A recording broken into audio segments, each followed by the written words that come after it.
众所周知，中国的历史文化源远流长，博大精深，所以一直以来，人们都对于历史有着一种神秘的向往。不过说起三皇五帝分别是谁，相信稍微了解一点历史的朋友们都是知道的，但是也不排除有很多不知道。今天为大家梳理一下三皇五帝。三皇是谁？关于三皇的说法有很多，比如《尚书大传》云燧人为燧皇，伏羲为羲皇，神农为农皇也。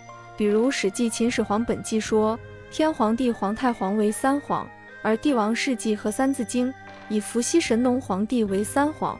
但是在《运斗书》《元命包》等书记载的三皇为伏羲神农外，还有建立婚姻制度造人的女娲，直到汉朝的伪书中称三皇为天皇帝黄人皇，奉为三位天神。后来在道教中又将三皇分出中后三组，初三皇巨人形，中三皇则人面蛇身或龙身，后三皇中的后天皇人首龙身，即伏羲后帝皇人首蛇身，即女娲后人黄牛首人身，即神农。而现在流传比较广的三皇则是燧人、伏羲、神农。接下来我们就来分别介绍一下三皇。三皇之燧人，燧皇简称燧人，尊称燧皇或燧皇。据传名允若燧，民国也就是今天河南商丘人，为华胥氏之夫，伏羲与女娲的父亲。他从鸟啄燧木出现火花而受到启示，就折下燧木枝，钻木取火。他把这种方法教给了人们，人类从此学会了人工取火，用火烤制食物、照明、取暖、冶炼等，促使人类的生活进入了一个新的阶段。他是华夏人工取火的发明者，结束了远古人类如毛饮血的历史，开创了华夏文明燧人氏的神话，反映了中国原始时代从利用自然火进化到人工取火的情况。三皇之伏羲，伏羲氏又称庖羲氏，庖羲太昊。伏羲据说是华胥氏踩了雷泽中雷神的足印生出的儿子，是中国医药鼻祖之一。相传伏羲人首蛇身，与女娲兄妹相婚，生儿育女。他根据天地万物的变化，发明创造了占卜八卦，发明了色，创造了曲子，创造文字，结束了结绳记事的历史。他叫人们开始用绳子结网，用网去打猎，还发明了弓箭，这比光用木棒石器打猎要强得多。不但平地上的走兽，就是天空上的飞鸟，水里的鱿鱼都可以射杀捕捉起来。捕来的鸟兽多半是活的，一时吃不完，还可以留看养着，留到下次吃。这样人们又学会了饲养。三皇之神农，汉族民间传说中的农业和医药以及人类茶叶的发明者。他尝遍百草，教人医疗与农耕，也因为此两项重要贡献，被世人尊称为药王、五谷王、五谷先帝、神农大帝等。为掌管医药及农业的神奇，不但能保佑农业收成、人民健康，更被医馆药行视为守护神。相传神农氏给人治病，不但需要亲自爬山越阁采集草药，而且还要对这些草药进行熬煎试服，以亲身体会鉴别药剂的性能。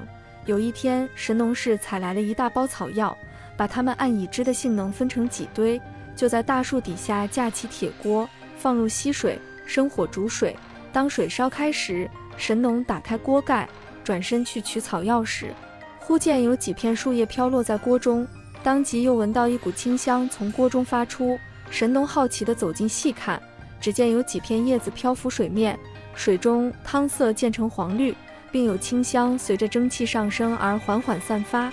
他用碗舀了点汁水喝，只觉味带苦涩，清香扑鼻，喝后回味香醇甘甜，而且嘴不渴了，人不累了，头脑也更清醒了，不觉大喜。于是从锅中捞起叶子细加观察，似乎锅边没有此树，心想一定是天神念我年迈心善，才要治病之苦，赐我玉叶以济众生。自此一边继续研究这种叶子的药效，一边涉足群山寻找此种树叶。一天，神农终于在不远的山坳里发现了几棵野生大茶树，其叶子和落入锅中的叶片一模一样，熬煮之水黄绿，饮之其味也同。神农大喜，遂定名为茶。了解了三皇之后，我们再来说说五帝。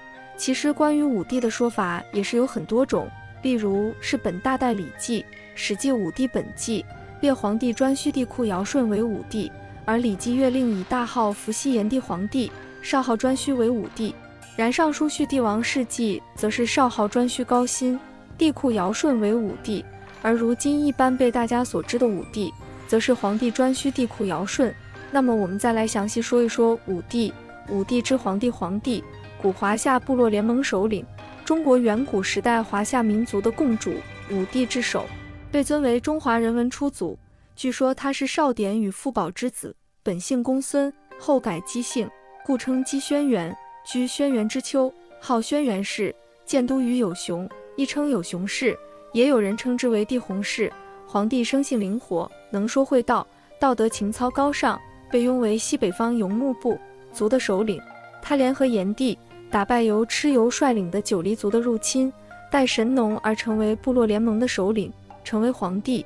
相传皇帝时期有许多创造和发明，如养蚕周车、文字、音律、算术、医学等。历史上尧舜夏商周都是皇帝的后裔，故称轩辕后裔，炎黄子孙。武帝之颛顼，本名钱荒，号高阳氏，皇帝之孙昌邑之子，中国上古部落联盟首领，又称黑帝或玄帝。在天神传说中是主管北方的天帝。颛顼始自穷桑而迁都于商丘，后居于地丘。国语楚语说颛顼是继少昊之后主政。列子汤问记载，共工氏与颛顼争为帝，怒而触不周之山，折天柱绝地为，故天倾西北，日月星辰就焉，地不满东南，故百川水辽归焉。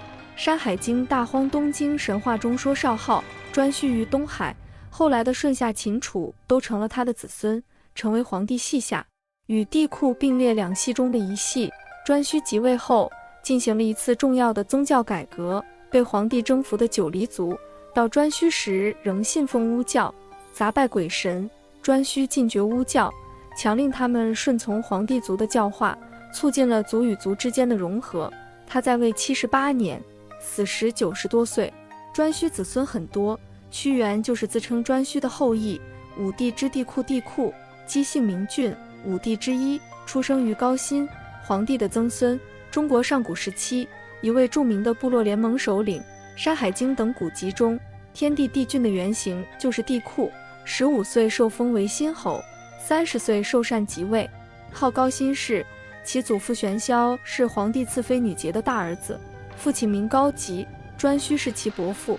帝颛顼死后，他继承帝位，时年30岁。帝喾继为天下共主，后以亳为都城，以穆德为帝。帝喾在位70年，到105岁那年去世。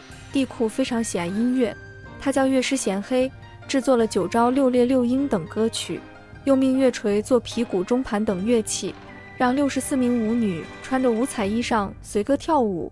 在音乐启明之后，凤凰大帝等名贵仙鸟也都云集殿堂，翩跹起舞。武帝之尧姓伊岐，号放勋，古称河东地区人。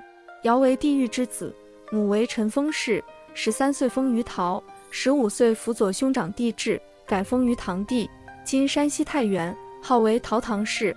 20岁尧代至为天子，定都平阳。20年后，尧老舜代替尧执政，尧让位28年后死去，葬于古临山东省河津市郭城县境内。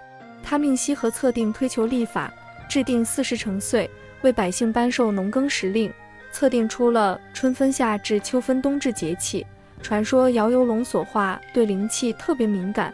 在位时，他为感谢上苍并祈福未来，会精选出最好的粮食，并用滴水潭水浸泡，用特殊手法去除所有杂质，萃取出精华和酿祈福之水。此水清澈纯净，清香悠长，以敬上苍，并分发于百姓，共庆安康。这就是传说中尧发明的造酒。武帝之舜，舜帝姓尧，传说木有双瞳而取名重华，号有虞氏，故称虞舜。舜之父瞽叟，其弟名相。由于4月的推举，尧命他接替自己的首领职位，并把2个女儿给他做妻室。